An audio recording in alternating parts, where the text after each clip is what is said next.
Hello, everybody. It is a sunny day here in Chattanooga, Tennessee. This is AM 1240 Hot News Talk Radio. Clutch with Keon Rose. I'm Keon Rose. Thank you for joining me again today. Yesterday, I talked about the suspension of Steve Sarkisian, the USC or former USC head football coach, and he has been suspended or had been suspended yesterday. He's been terminated since the broadcasting of this show for violating team policies. He had the struggle with alcohol there, and we know that was a huge thing. He got in trouble for it before the season began, showing up to the boosters meeting, the Hail Troy boosters meeting, highly intoxicated. He was very drunk, and it didn't look well on the university. It didn't look well on athletic director Pat Hayden, who hired him. And yeah, as we know, athletic directors, their jobs are sort of secure. When you're an athletic director, you are only as good as the people that you hire. And if you don't hire people who don't produce results, you're gone. And Pat Hayden took a risk on Sarkisian because he is a talented coach. He's a good football mind. And so he was willing to take a risk on all the other things, even though we've heard Sarkisian and the alcohol stories before, going back to his time as a coordinator at the University of Washington. And so there was some risk involved there. And I'm of the belief, and I'm sure that Pat Hayden is as well, that sometimes you take chances on people. You may not necessarily know everything. You may not necessarily understand everything involved in their situation, but you take chances, and he saw the talent there and he took the chance, and Sarkisian was young and promising, but unfortunately he couldn't get away from his problems, and it cost him. It really did. It cost him a good opportunity at a very good school. There's going to be a lot of people in line for that USC job, and hopefully he seeks help. He does. Because here's the thing. There's a lot of guys that have had to seek that help. There's CC Sabathia and Johnny Manziel, who's very young, and I'm very glad that Johnny Manziel was able to seek help for his substance abuse problems, because he's so young that could have derailed his entire life, not just his NFL career. And now Johnny's got a chance, and he looks like he's got his head on straight. And I hope that Steve follows down that same path. You're not, no matter how old you are never too old to try and beat addiction. Never. So, we're going to root for Steve. And now we're going to go from one USC, the University of Southern California, and Steve, to another Steve at another USC, the University of South Carolina. Steve Spurrier decides to resign, not retire. And you've got to be clear on that, because if you tell Steve Spurrier that he's retiring, he will be very, very upset. He's not retiring. Even if he's got to go coach high school football, which I don't believe him when he says this. I can't even begin to trust him when he says this. But he says he's willing to go coach high school football. That's how much he loves football. Steve, you're 70, man. I mean, great coach, but you're 70. You're 70. That's a lot of years. I mean, it's just go play golf. Go play some golf. Have some fun. Chill out. Don't have to push yourself here. You don't have to push yourself here. But in Steve Spurrier's end, and I almost wanted to do a retrospective of his career, and I might still do it, but I didn't want to do it today because I was like, he's not passing away. He's just resigning as the head coach of South Carolina. But he has a lot of quotables and a lot of things that he said around the microphone that just, the man had a way with the media. Let's put it that way. And even the new head coach, the interim head coach that's replacing him, Sean Elliott, he was talking about how he would have to replace Steve Spurrier and how hard it would be to follow in the footsteps of a legend like that. And you know what? Steve Spurrier still got his wits about him, man. Steve Spurrier went, we're 2-4 He just yelled, "We're 2-4," because Steve Spurrier was never going to give you the generic cliche answer that you're used to when it comes to coaches addressing the sports media. And of course you give those cliche answers because what, like, you get your words twisted and taken out of context and pushed around into ways that you don't want them to. But Steve Spurrier, not afraid to be honest, not afraid to be frank with the media, need more people like him. Like, if quiet and humble is who you are, be that with the media. But I'm saying everybody shouldn't have to be. That's insane. But Steve Spurrier was able to choose his own ending here. And he'll be remembered as a great football coach and a great head coach in a way that I think a lot of other athletes, we do eventually remember their greatness, but it just leaves a bad taste in your mouth when you hang on too long. I think of a guy, Derek Jeter comes to mind as a guy that had a great ending to his career. Great ending. He wasn't at his best when he retired, but he left at the right time. That we're not going to remember old Derek Jeter that can't play anymore, breaking down and unable to do his job. We're going to remember Derek Jeter. We're going to remember Derek Jeter, in a good light. That we remember the prime of his career, and he wasn't so far gone from that when he retired. And it's not going to be that way the way we remember Tiger Woods. Tiger Woods is going to keep playing until the wheels come off the cart. Some might argue that the wheels have already come off the cart. Looks and how bad he looks compared to how great he once was, that's hard. That's hard to watch. Steve Spurrier's end wasn't great, but he was able to win some big games. And again, he walked away on his terms, which is hard to do in sports. When you eat, sleep, and breathe this job that you have, whether you're an athlete or a coach, it's hard to walk away, because once you choose to walk away from it, it is highly unlikely that you're coming back. Muhammad Ali's another guy. Muhammad Ali looked terrible at the end. He did. He looked awful. He just couldn't walk away. He didn't know how to walk away. Michael Jordan retired. Michael Jordan is interesting because Michael Jordan did actually walk away, and then he came back. And look, Michael Jordan, when he came back, was still a pretty decent basketball player. But that Michael Jordan wasn't quite as dynamic as Michael Jordan with the Bulls. Wizards Michael Jordan is not even close to Bulls Michael Jordan. And I think that it doesn't taint the legacy. But in the short term, it's very hard to remove that taste out of your mouth, especially me. I'm a Wizards fan.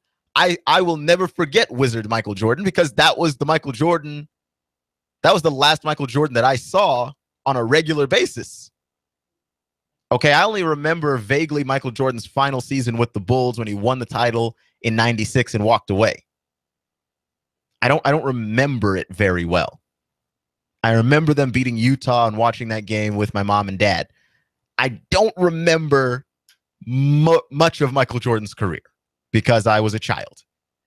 So I was older when Michael Jordan played for the Wizards, and it wasn't pretty. He couldn't dunk anymore.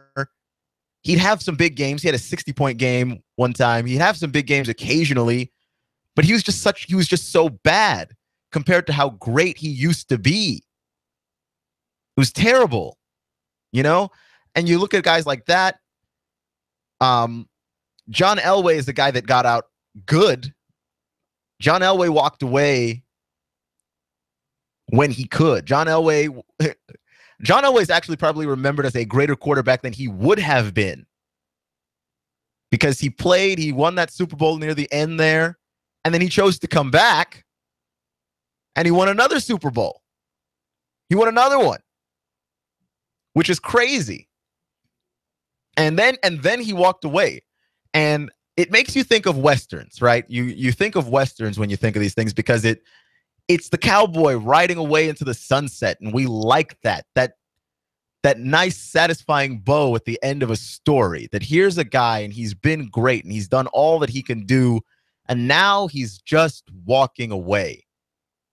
You want to see somebody walk away, not get dragged and carried away like you saw with Ali and you saw with Michael Jordan. You like it when guys can John Elway, Derek Jeter, and now Steve Spurrier just walk away. Remember, Steve Spurrier is the winningest coach in the history of the University of South Carolina football. Okay, his record was 86-49. He won a lot of football games there. Okay, and the national title that he won at Florida, that's all going to play into his legacy. And we're not going to have 1, 2, 3 whole seasons in our memory of bad Steve Spurrier football. The last couple seasons weren't great, but we're not going to have seasons of bad Spurrier football in our memories. We're just not going to have it. You look at a guy like Patrick Ewing near the end of his career. I know a lot of people don't remember this. Patrick Ewing, the great New York Knick, ended his career with the Orlando Magic. And he looked dreadful because of how great Ewing was when you finally bring him back down because of the injuries and what age does to the body.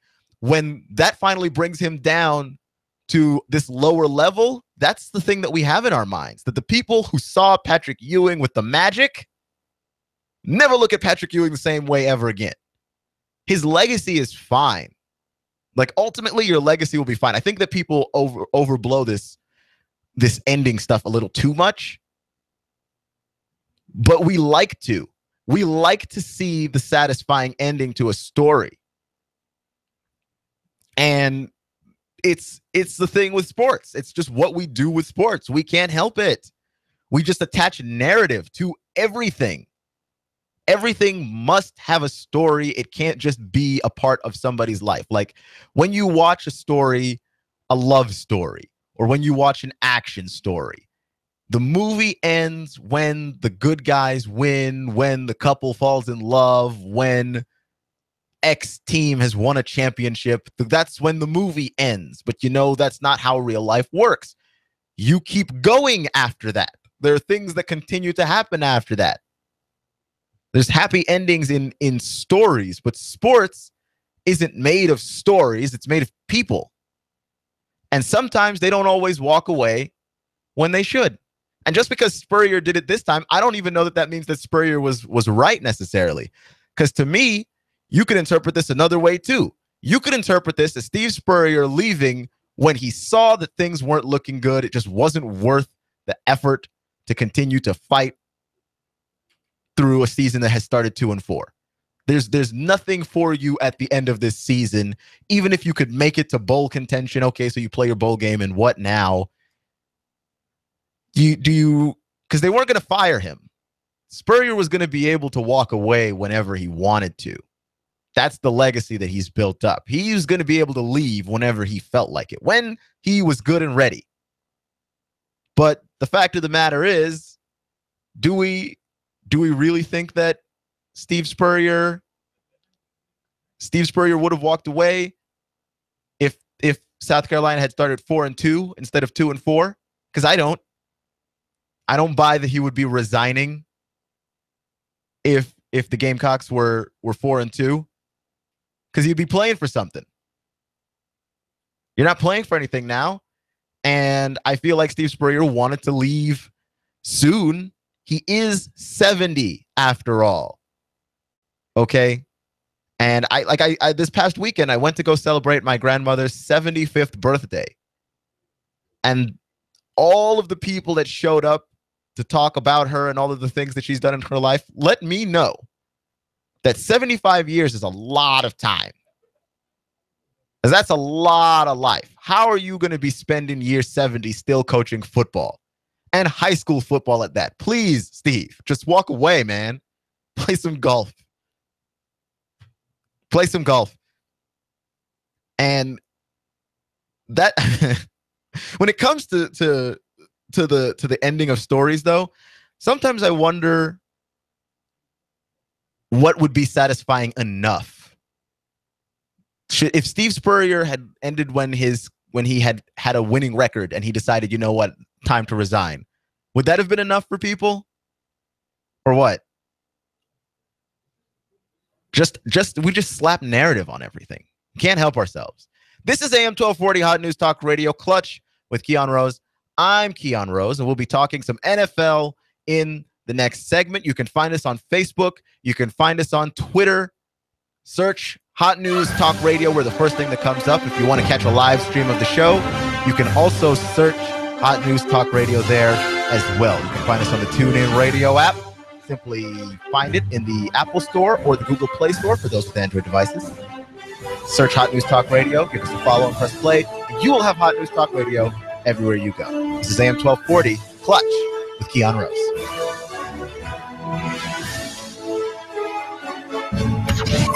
This is America Now with Meghan McCain. Al Gore running is crazy. You're flying around in your private jet all over the world, and you want average Americans to care about the environment. Don't you think you should be doing your part as well? Meghan McCain, weekdays at 7 p.m. You give us 12 minutes and 40 seconds, we'll give you Chattanooga and the world. News Talk 1240. Tired of insurance companies? Tired of doctors that won't spend time with you? Do something different. Leave the sick care model of medicine and come to Dr. Danielle Mitchell, the Chattanooga Sports Institute and Center for Health, where we're interested in long-term health solutions, not the quick fixes. Come see me, Dr. Danielle Mitchell, at the Chattanooga Sports Institute and Center for Health. I'm all about the long-term healthcare solutions and doing what's best. On the web, you can find me at ChattanoogaSportsInstitute.com. That's ChattanoogaSportsInstitute.com. Or call us at 875-1005, 875-1005, or find us on social media, Facebook, Dr. Danielle Mitchell, or the ChattanoogaSportsInstitute.com. Let's go, ya! Are you tired of working in corporate America, or have you recently lost your job and would like to consider owning your own business? If you are, please call me, as I can help you look at franchises or business opportunities that fit you, the economy that we're in, and the type of businesses that are right in the greater Chattanooga area. After I help my clients find the right opportunity, I also help them find the best way to finance the business, including paying yourself through the startup phase. If you would like to learn more about opportunities that may be right for you, please call me for a free assessment. My name is Bruce Krebs at the Entrepreneur Source. Phone number is 423-875-5621. That smells so good. Smells like a big Italian dinner. But you're going to walk out with two. Buy one hot pizza, get a one for free. 2 pizzas. You got the 2 for the price of 1 at Raphael's Italian Restaurant and Pizzeria. My favorite Italian restaurant of all the time. Now, I'm living in Hickson. I go to Raphael's right down the street in Hickson Pike, right near Highland Plaza. You're in Saudi Daisy? Raphael's Italian Restaurant and Pizzeria in Saudi Daisy. Just next to Saudi Daisy Church of God. Hey, you're on Signal Mountain. There's a Raphael's Italian Restaurant and a Pizzeria. It's right on the main drag. You're going to love the pasta, the pizza. Buy one hot pizza, get a one for free. 2 pizzas. You got the 2 for the price of 1 at Raphael's Italian Restaurant and Pizzeria. Tastes so good. Bring the whole family. Come on, Raphael's Italian Restaurant and Pizzeria. Mangia. Salute. Hi, I'm Rebecca Costa, host of the Costa Report, every Sunday at 9 a.m. Did you know that a quarter of the world's population will experience mental illness? My guest this week is former Congressman Patrick Kennedy, who says the United Nations must make mental illness a priority. Find out why this Sunday at 9 a.m. on the Costa Report, right here on AM 1240, Hot News Talk Radio. You give us 12 minutes and 40 seconds, we'll give you Chattanooga and the world. News Talk 1240.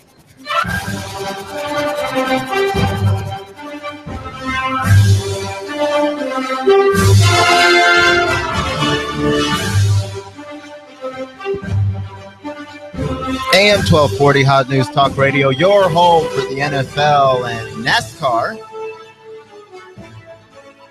Check us out. Saturdays we have NASCAR, and Sundays we have the NFL. Last week here on Hot News Talk Radio, we had Eagles and Saints, and we had Cowboys Patriots. And I was able to catch some of the Cowboys and Patriots as the Patriots laid the beat down on Dallas. So check us out on Sundays. We've got all the NFL games, double headers galore. So I was thinking about this fallout from Steve Sarkisian being terminated from the University of Southern California. And the thing about that job is it's a good job. USC is a great recruiting school. It's got a lot of great history. It's a traditional power. Like California is a great ground to try and find talent. Who wouldn't want the USC job? You're in Hollywood, basically. So who gets that job next?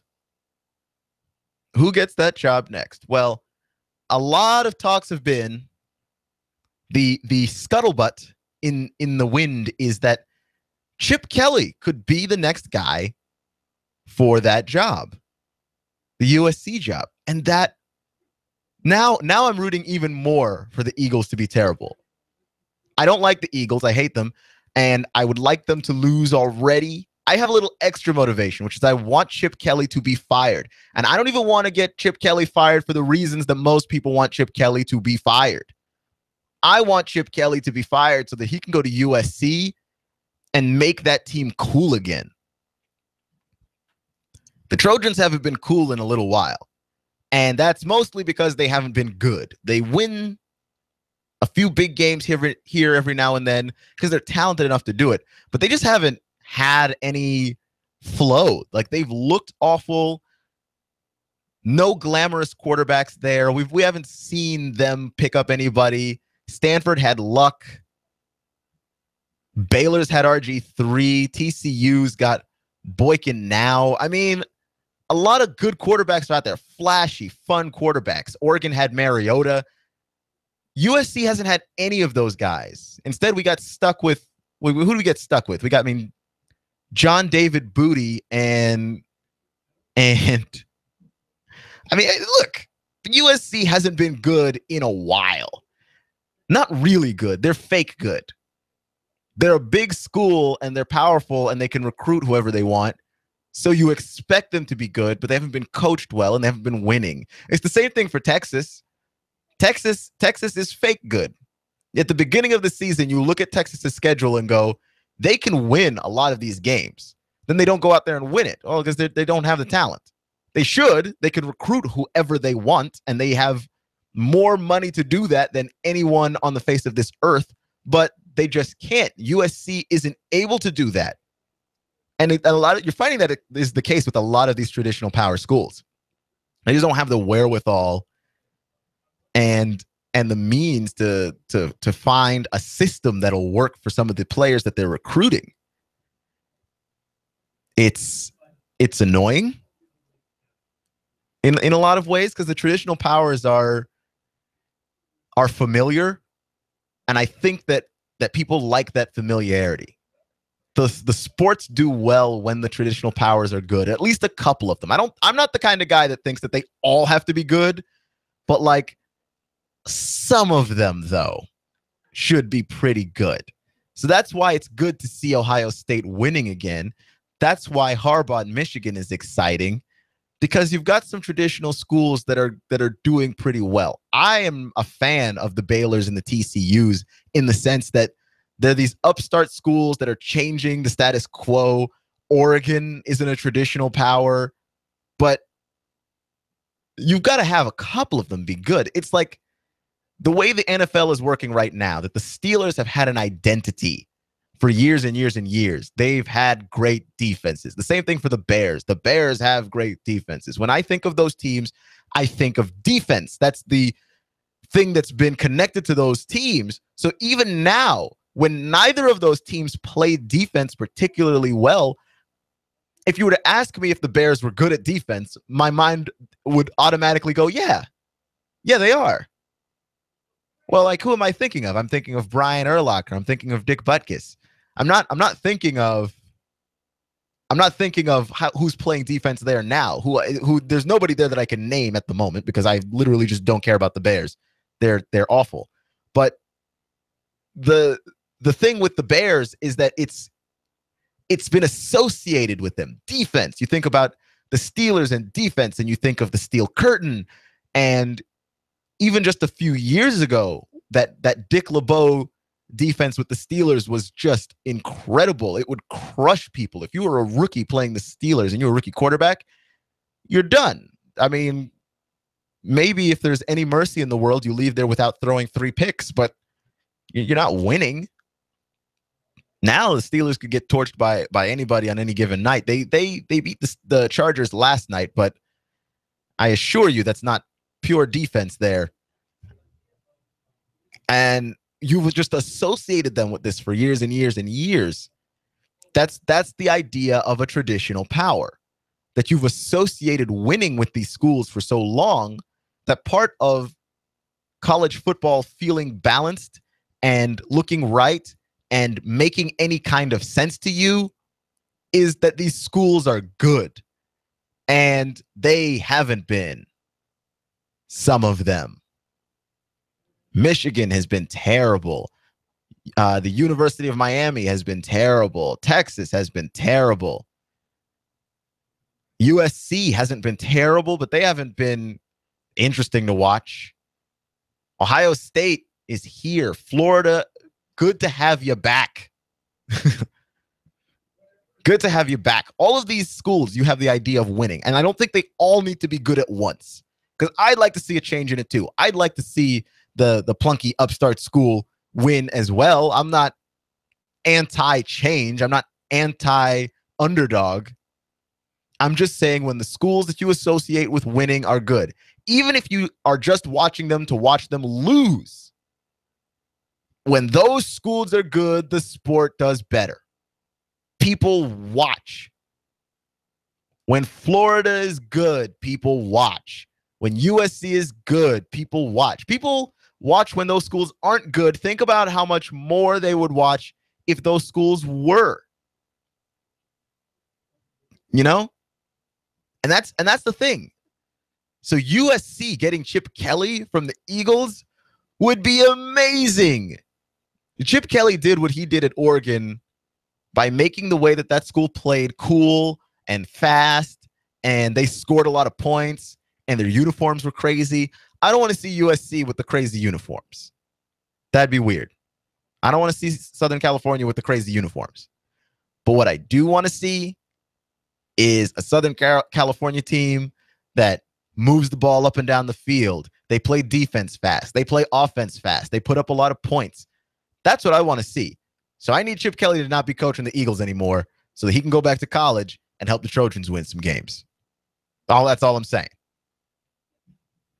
That all of that ranting and raving to say Chip Kelly needs to go back to college. He needs to go back to the Pac-12, and he needs to help the University of Southern California win some games because A, it'll help the sport, and B, a USC that plays fast, that would be incredible to watch. With the talent and athletes that they can get out there, what? That would be intense. I'm all about that life, okay? And Chip Kelly, what he's doing right now with the Eagles, what's happening over there in Philly, it's very possible that none of that's working out. It's very, very, very possible.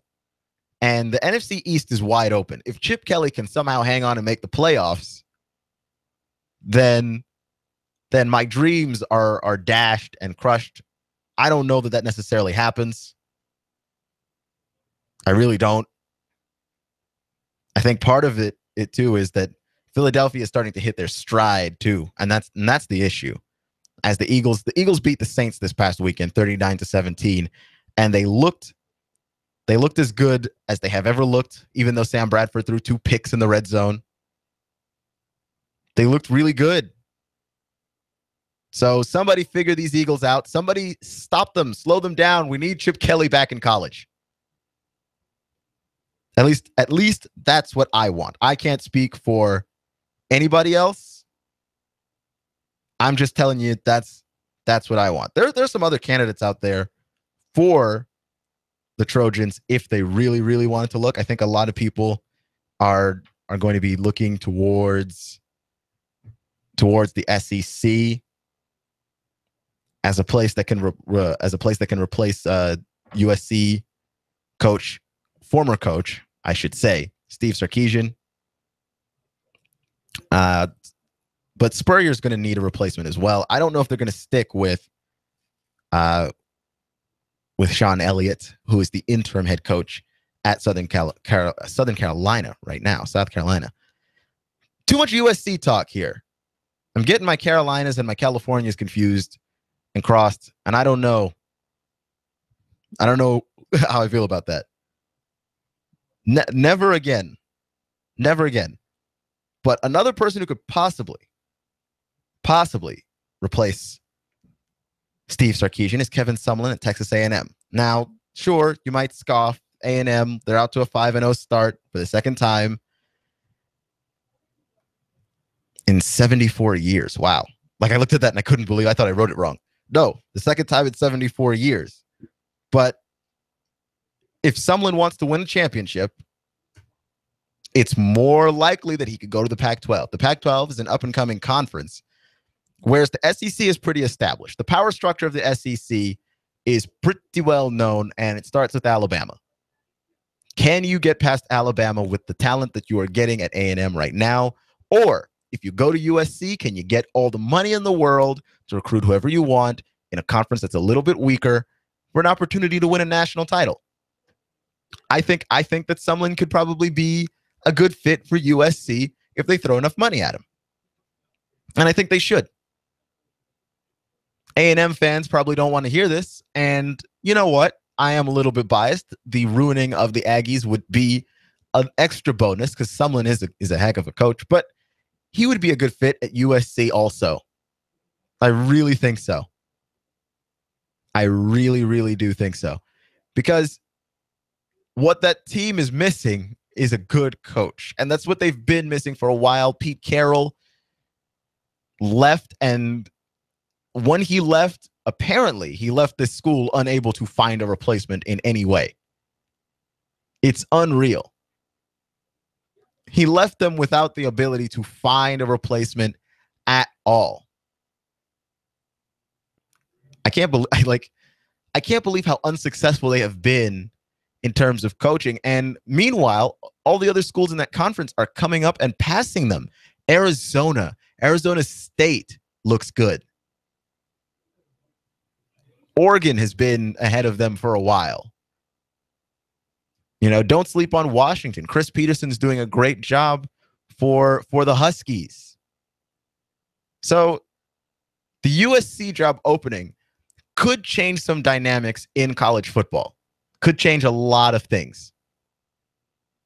This is AM 1240, Hot News Talk Radio, where I rage against the NCAA and FanDuel frequently. I realize that that's probably my favorite thing to discuss.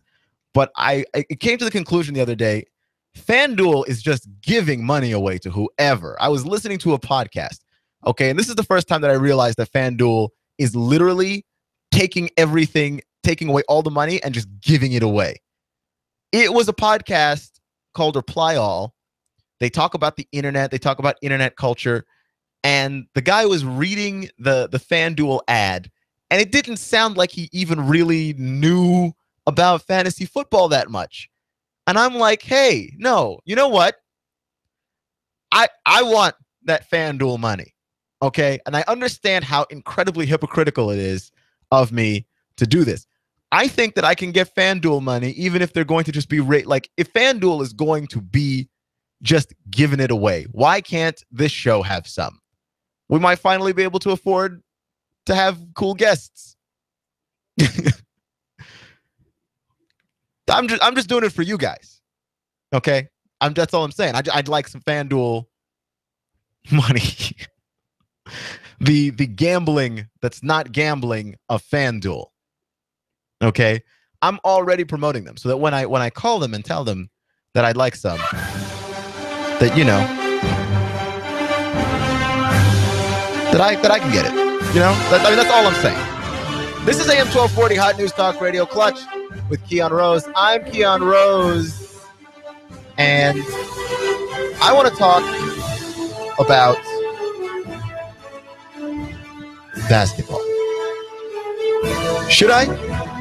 Or will I continue to talk about more football? You never know. Stick around.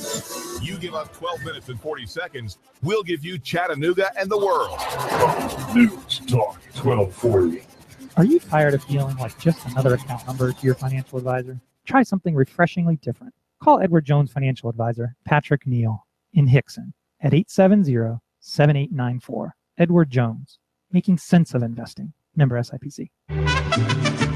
We've got a table here at Delia's in Saudi Daisy, ready to delight in a plate of authentic Mexican food. Delia's spreads a rich selection, loaded nachos, crazy chicken, homemade tamales, maybe the enchiladas with beef, chicken, pork, quesadillas. Every dish beautifully pictured on the menu to help us decide. Join us for lunch or dinner. We're at Delia's in Saudi Daisy on Dayton Pike near the Thrasher Light. Here's dinner. Delia's uses the freshest ingredients, cooked to perfection. Nachos, homemade. Delia's open every day except the Lord's Day. For lunch and dinner, treat yourself to Delia's genuine Mexican food. In Saudi, call 521-7145. That's 521-7145. Social media, we're on that. Hot News Talk Radio on Facebook, at Hot News Talk Radio on Twitter. Download the TuneIn app and follow us anywhere at any time. AM 1240, Hot News Talk Radio.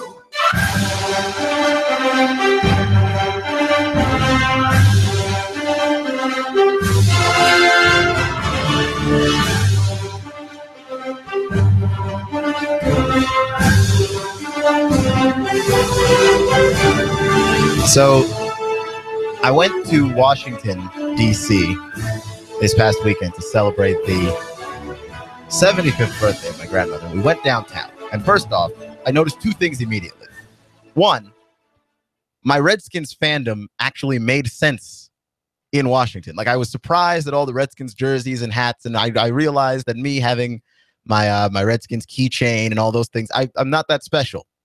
And I liked it. I liked not being the sore thumb that stuck out in the city that I was in.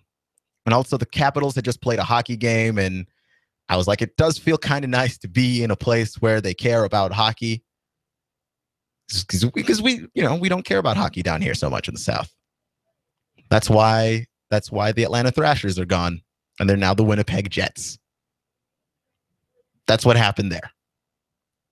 That's why, even though the Predators are good, nobody knows. Outside of Nashville, like, nobody cares. It's shocking. The Predators are a very good hockey team, and you know how hockey is. It's a very temperamental sport. If you go on a run, you could potentially win the Stanley Cup Finals on sheer momentum. Nobody outside of Nashville cares. Some people in Nashville don't care. Crazy. It's just insane. But that is a Redskins town.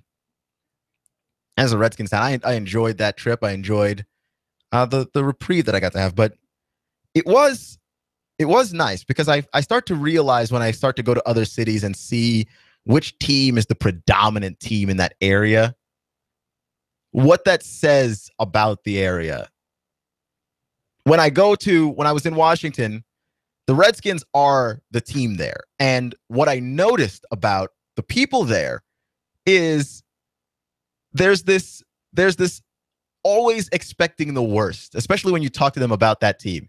There's we have a lead going into the fourth quarter, we're going to lose it. You know, it's like battered fan syndrome. You've just taken the beating so many times that you just come to expect it. You're not even disappointed. You're shocked. You're shocked when the inevitable does not occur.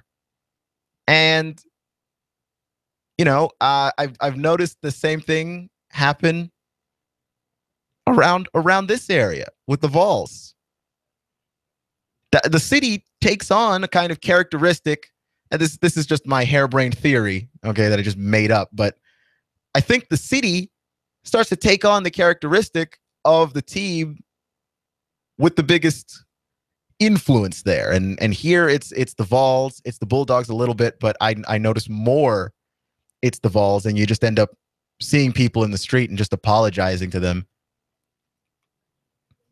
Because I'm sure when Tennessee was down 21 to Georgia last weekend, there wasn't anybody going, yeah, no, we got this. You know what I mean? Like, there wasn't anybody that was just full of joy and full of, no, we're down 21. We've got the team that can do this. It turns out you do have the team that can do this, but I'm just saying there was the moment there when you thought, this is exactly what I expected.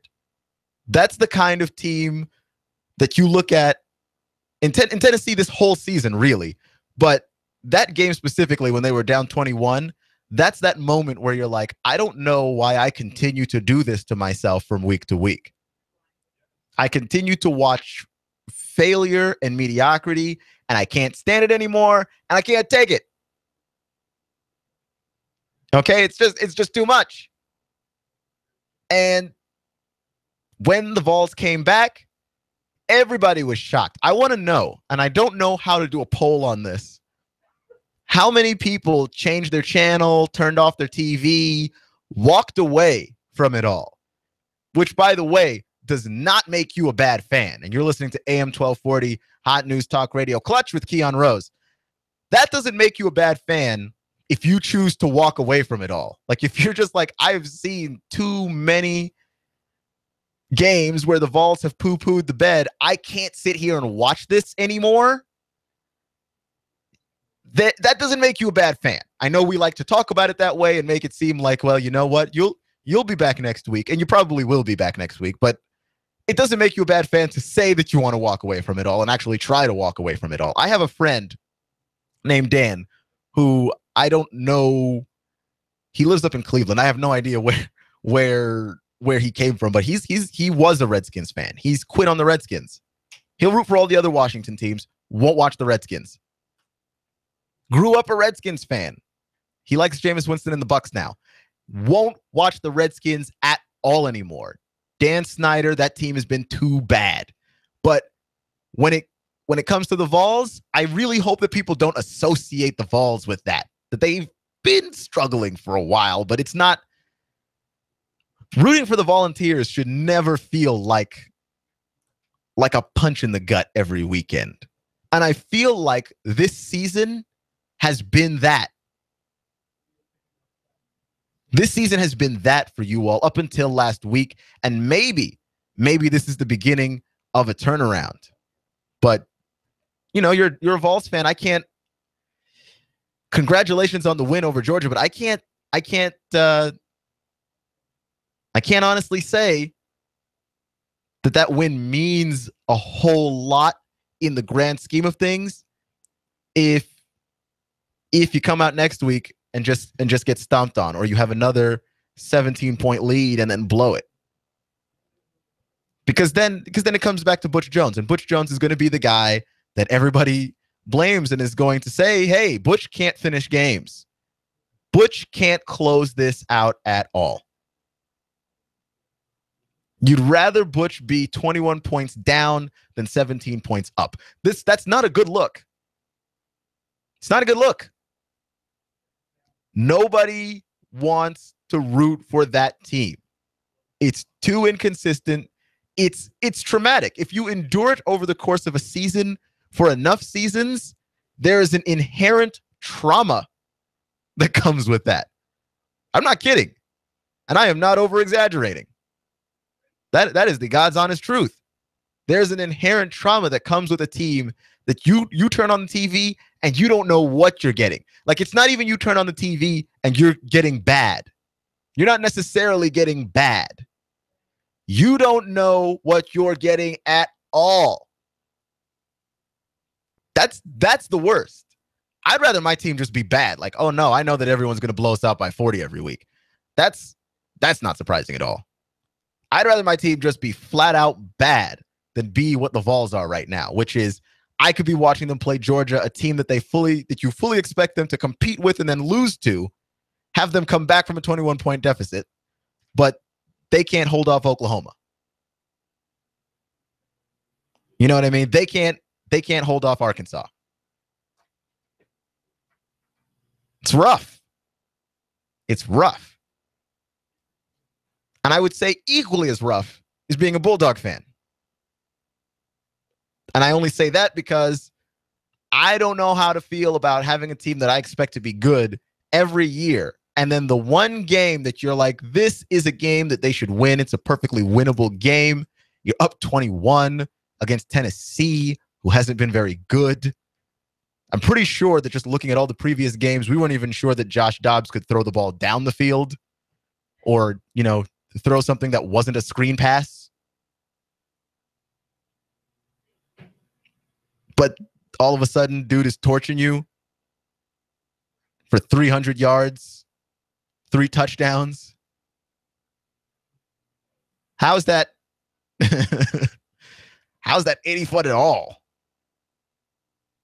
Golly. I can't even imagine.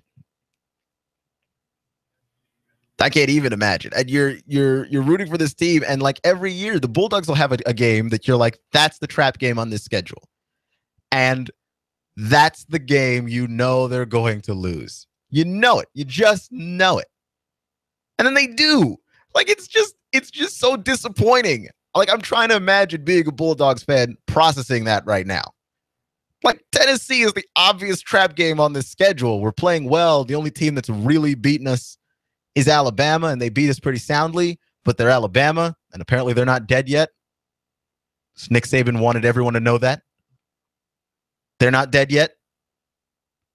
But I can't even wrap my mind around this concept that there is a game on this schedule that we have to win. It's also the game on the schedule that we expect to be the tricky game, and it still catches us. It's like putting your hand in a mousetrap and getting caught by the mousetrap. You just knew that it was going to close on you. Why'd you put your hand there? I don't know which is worse. I have no idea which of those situations is worse. I'm going to lean on the side of the Vols being worse. That I'm going to lean on that side a little bit more. AM 1240, Hot News Talk Radio. This is Clutch with Keon Rose. I'm Keon Rose, and there have been so many things that are upsetting. At least that upset me. And to be fair, I am a fairly easily agitated person, especially when it comes to sports. But I was thinking about the way that people have been talking about Steve Spurrier retiring from South Carolina, resigning, I should say. Don't tell him he's retiring. He'll get mad at you. And I think one of the things about Steve Spurrier is, and it's the soapbox that I stand on frequently, but is that Steve Spurrier always answered questions honestly. Sure, not with the most amount of tact all the time. And he had that was part of his reputation.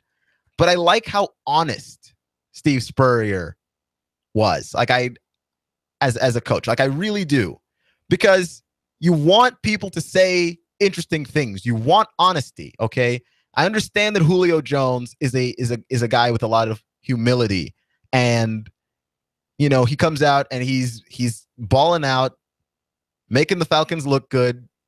Can't be covered. Even when he's covered, he's catching the passes. And then he comes out and says, I need to work harder. And then Roddy White, who's not getting the ball, Roddy White comes out and says that he'd like to be targeted some more. He's not out here to block all day. And who's the good guy in this situation? It's Julio, right? He's playing well. He's keeping his mouth shut. Roddy's not playing well, and he's talking. So Julio's the good guy. What? Why?